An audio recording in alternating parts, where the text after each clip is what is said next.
What's going on, everyone? Moose here, Airguns of Michigan, and today I am out at the range with the AEA HP Varmint in 25 caliber. We've got it topped with an Element Helix.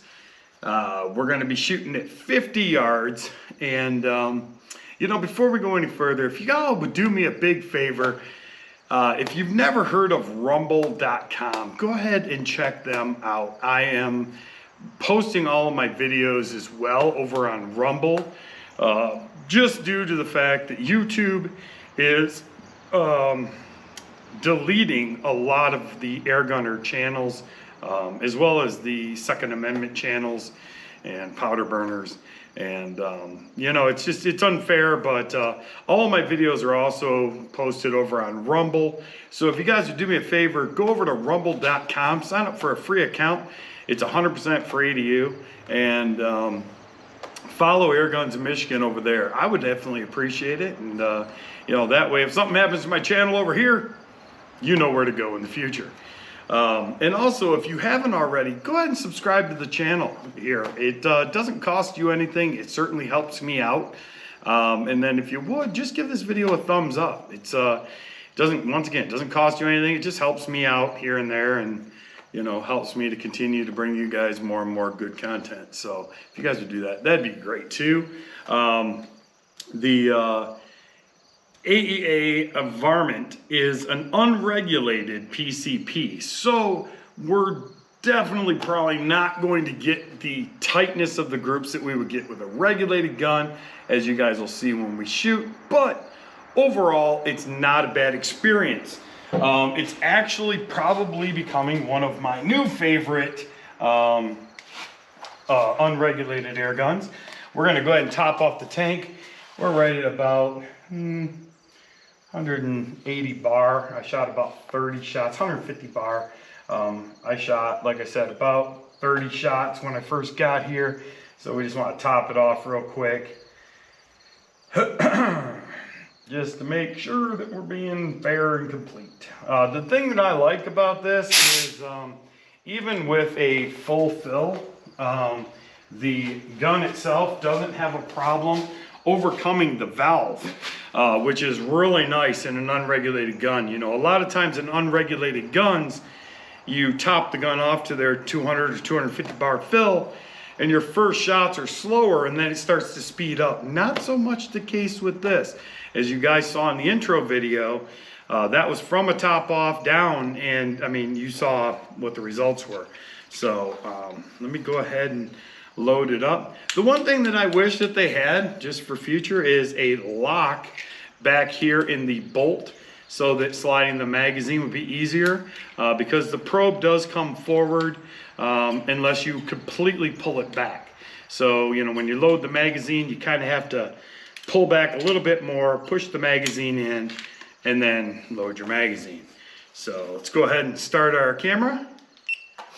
And let's go ahead, and we're going to do 2 5-shot groups on the right target down there. I'm also going to be doing the Challenger at 50 yards again today. So let's see what we can get.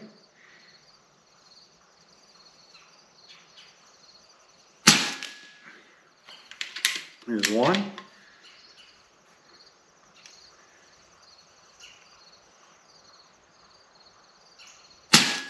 There's 2.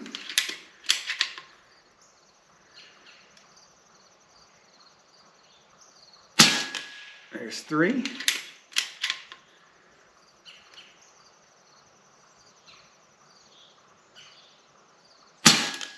There's 4. Nice. And here is 5. Oh, lost our sticker. Nice. So the first 2 dropped down a little bit, and then the next 3 were pretty much one jagged hole.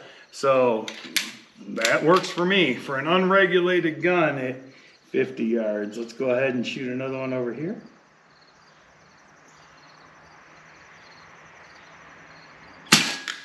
Oh, that was totally me. I should have waited. There's one.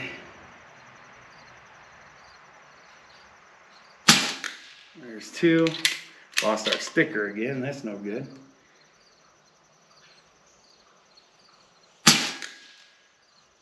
There's three. That's a same holer.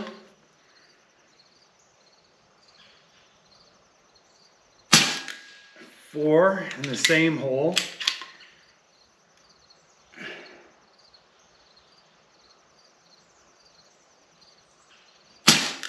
And there's five. So once again, we had three in the same hole and two slightly off. But you know what? Honestly, for an unregulated gun, that is very accurate. You know, I could probably tune this thing a little bit more. These are the 25 caliber JSB Hades running 26.54. You know, honestly, if I mean, they're shooting 905.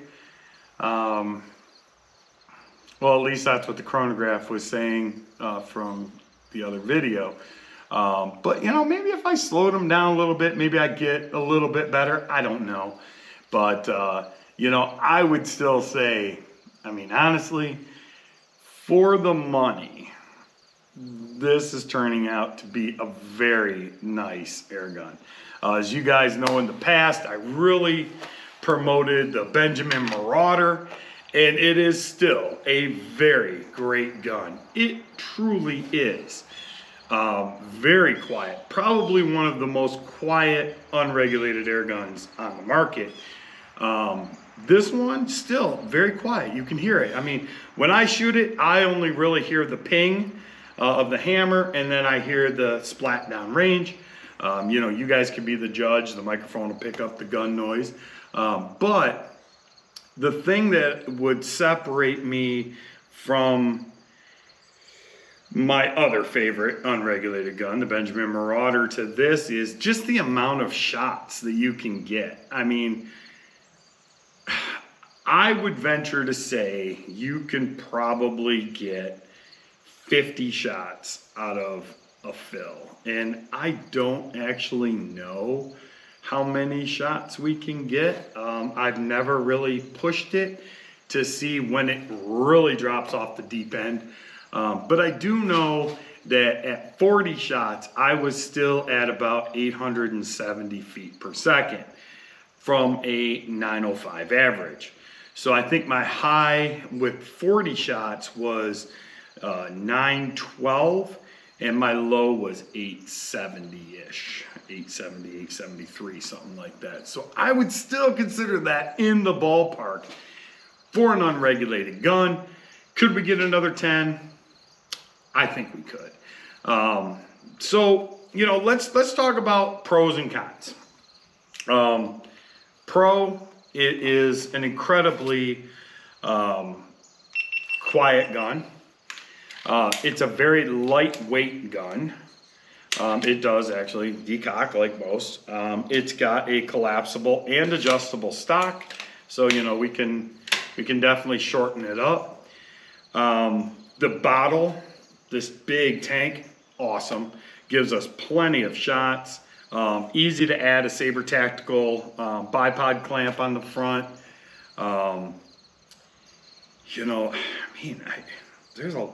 I mean, I love the pistol grip. The trigger on it is, I think personally, for an unregulated gun, it's not the best trigger, but it doesn't suck. It does not suck. You know, cons, if I had to be nitpicky, number one thing, magazines.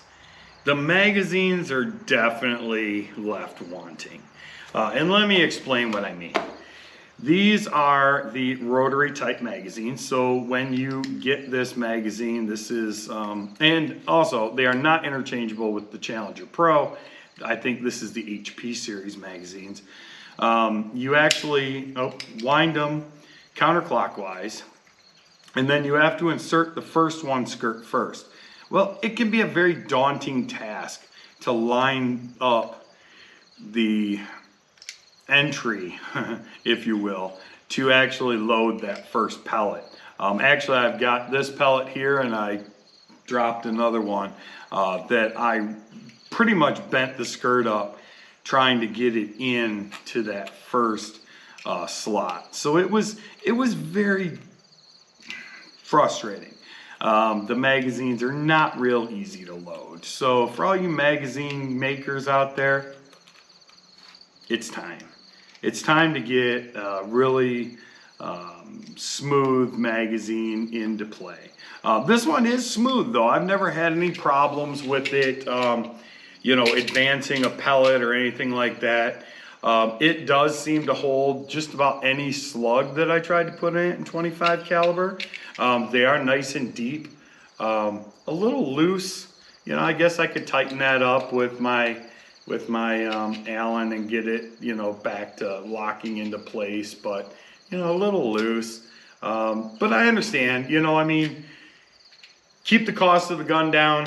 Don't spend a ton on the magazines. You know, these aren't $70 magazines like we get with some other manufacturers. You know, I'm sure these things are relatively inexpensive to purchase. I don't know exactly how much they are, but the guns do come with 2 magazines. So, you know, I guess, like I said, I'm being nitpicky to try to find negatives. Outside of that, the valve adjuster wheel is very, very sensitive, if you will. You know, you might find that in the very beginning, coming down like maybe 1 or 2 notches doesn't really do much. But once you hit that 3rd line, man, it gets sensitive. So you can really dial it to really hone in on what you're looking for speed-wise. And then the other thing is the dovetails. I am not a fan of dovetails. I don't know anybody that is. I do have a dovetail to Picatinny mount, but honestly, it won't fit on this because it's too long, and then the magazine won't load. So it'd be nice if these would have came with Picatinny mounts. You know, I had to scrounge around just to find this set of UTG mounts to mount the scope with. But other than that, honestly, I mean, the barrel's nice and rigid. I'm sure this is some kind of tension system. Like I said, there's really no real flex in it like you may expect with other air guns. I've never tried to remove the barrel, but it does appear to be relatively simple with the set screw or 2 up top. The whole barrel comes right out, which makes it easy to clean. But like I said, other than that, I don't really have anything else negative really to say. The gauge works well. The cocking, you know, I guess the only other thing that I would say is it would be nice if this was a cocking lever instead of a bolt. It's a little tough to pull back. I shouldn't say that. It's just not as smooth as what you would expect, I guess. But then again, for a gun in this price range, honestly, I think you're getting your dollar's worth. I really do. I really do. The only other thing I wish maybe they would do is, you know, make this more of an interchangeable AR grip, where, you know, we could actually add like an ergo grip or something that we were more comfortable with. But this grip is very comfortable nonetheless. It's nice and rubbery. Doesn't feel like, you know, loose or anything like that. Like I said, the gun is really lightweight. It's easy to hold, and even with the long barrel, there's not a lot of weight. So anyway, with that being said, I'm Moose. This is Airguns of Michigan. I appreciate you guys tuning in. Like I said, don't forget to follow me over on Rumble and Instagram as well as my Facebook page, Airguns of Michigan. And I suppose with that, until next time, be good to each other, and God bless.